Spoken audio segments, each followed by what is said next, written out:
In the quiet valley of Kiso, where the mountains held the morning mist as if protecting a fragile secret, an elderly samurai walked along a narrow path of worn stones.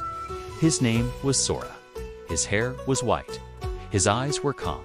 His movements were slow. Yet each step carried the memory of years shaped by discipline. Beside him walked his young apprentice, Ren. Ren had fire in his heart, but storms in his mind. His swordsmanship was promising, yet his spirit wandered. He rose with energy one day and fell into doubt the next. Discipline felt heavy to him.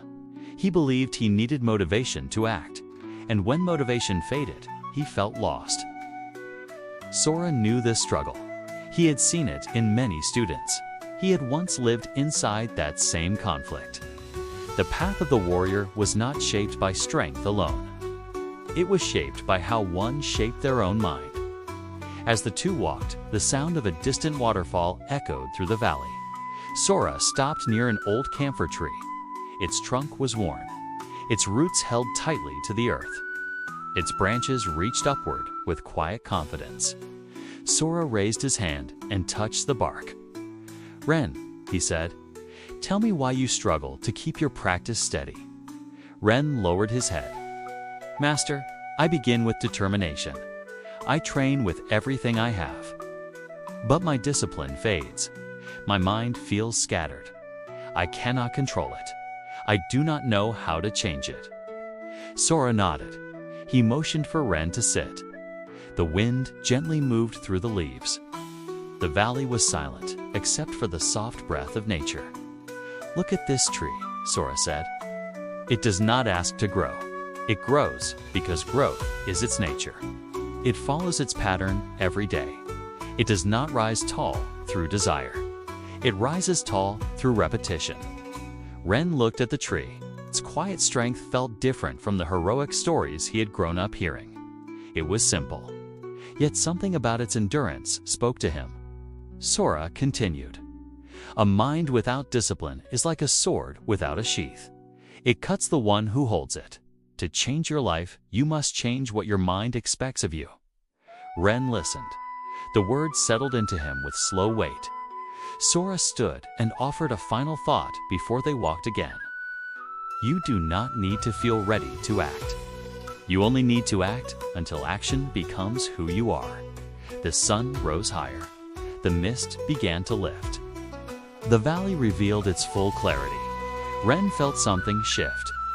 He could not name it yet, but the seed of a new understanding had been planted. The walk continued toward the training grounds, and as Ren stepped forward, he felt the meaning of his master's words echo deep inside. The tree had stood through countless storms. It stayed rooted because it did not negotiate with its nature. Ren wondered what it would feel like to live with that same certainty. This quiet moment between the old master and the young apprentice reveals something that many still search for today. We live in a world filled with distraction and noise. Discipline often feels like a distant mountain. We wait for the right time, the right mood, the right motivation. Yet the ancient samurai discovered a truth that removes the struggle from discipline. They learned that the mind can be shaped like steel, not by force, but by practice. The principle that shaped warriors then can shape any person now. It is the principle known as Shuhari. It explains the path from rules to mastery. It guides the mind from confusion to clarity. It begins with obedience, moves into understanding, and ends with freedom. Shu is the first stage.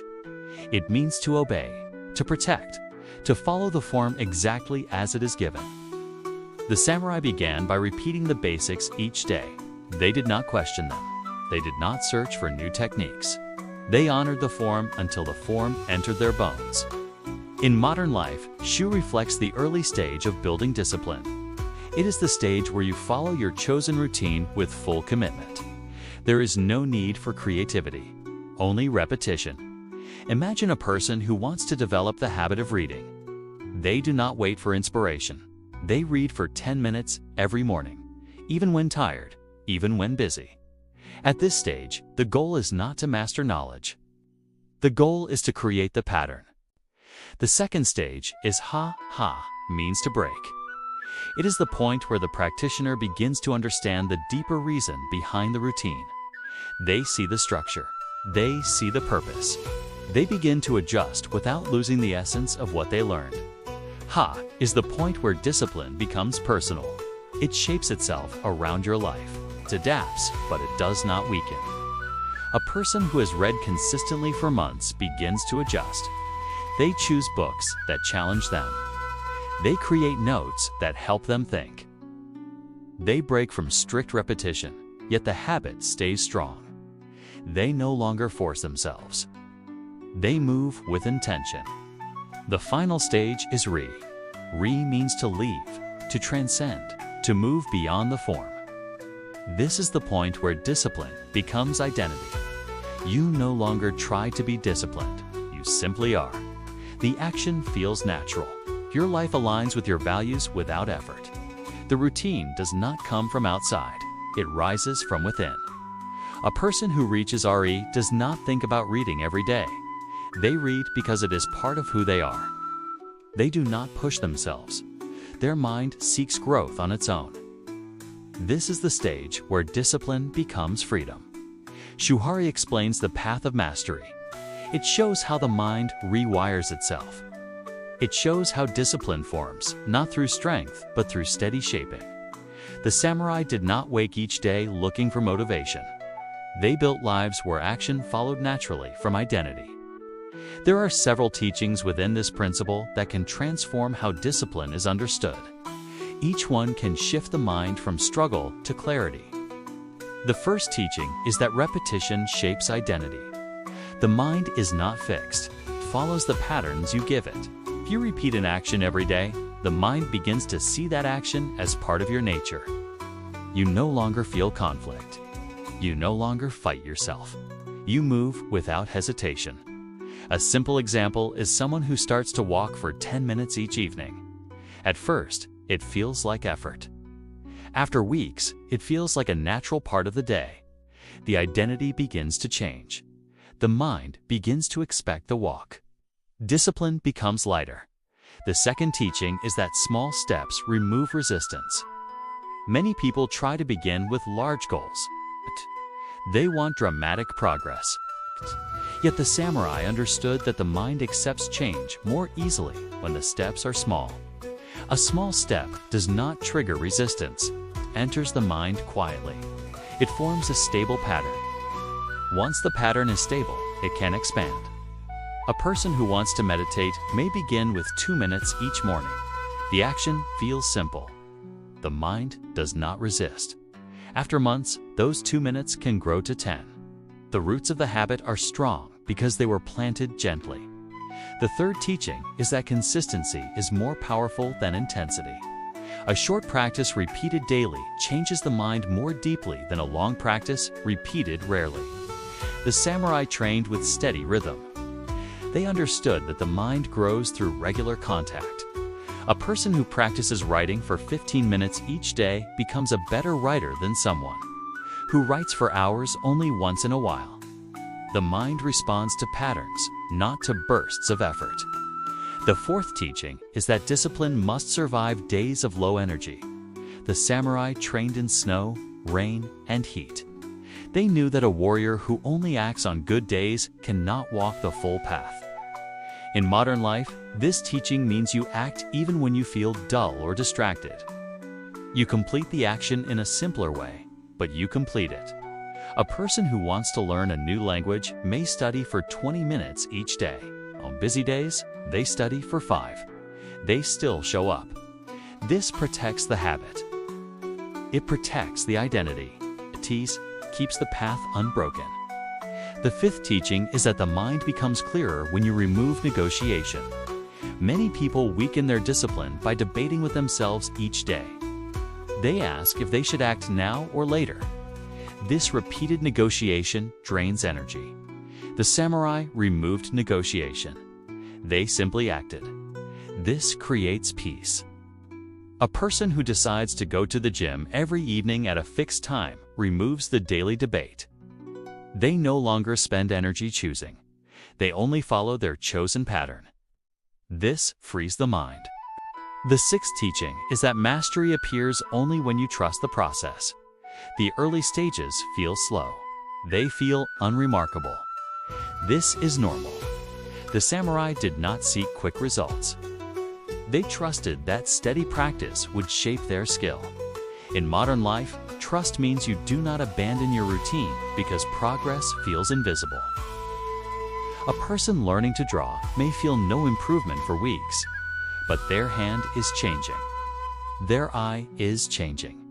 Growth often begins beneath the surface. Discipline protects that unseen growth until it becomes visible. Each teaching leads toward the same truth. Discipline is not a battle. It is the quiet shaping of the self. When you understand Shuhari, you stop trying to force discipline. You create the patterns that allow discipline to grow naturally. The struggle fades. The mind becomes lighter. You do not rise and fall with motivation. You stand steady like the camphor tree, rooted in your chosen path. Sora's apprentice Ren learned this slowly. Some days he felt strong. Some days he felt lost. But he returned to the basics each morning. He practiced his stance. He practiced his breathing.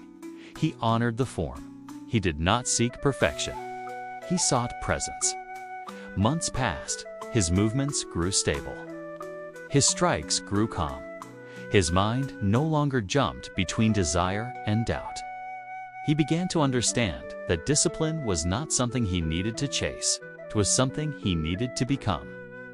Years later, Ren stood beneath the same camphor tree where his master had once spoken to him. The valley was the same. The wind was the same, but he was different. His mind had become still. His discipline had become natural. He no longer struggled to act. Action flowed through him without force. He understood that the rule that rewires the mind for discipline is simple. You become what you repeat. The samurai learned to shape their lives through steady patterns. You can shape your life in the same way. You can choose the actions that align with the person you wish to become. You can repeat them until they form your identity. You can remove doubt by removing negotiation. You can build a mind that moves with clarity. If you choose this path and follow it with patience, you will feel a shift. You will no longer depend on motivation. You will no longer question your ability to stay consistent. Your actions will rise from your nature. Discipline will not feel like effort. It will feel like truth. You are the one who shapes your mind. You are the one who writes your pattern. When you choose to walk the path of steady practice, you step into a new version of yourself. The warrior within you awakens not through force, but through quiet repetition. The final understanding is simple. The mind becomes what it does each day.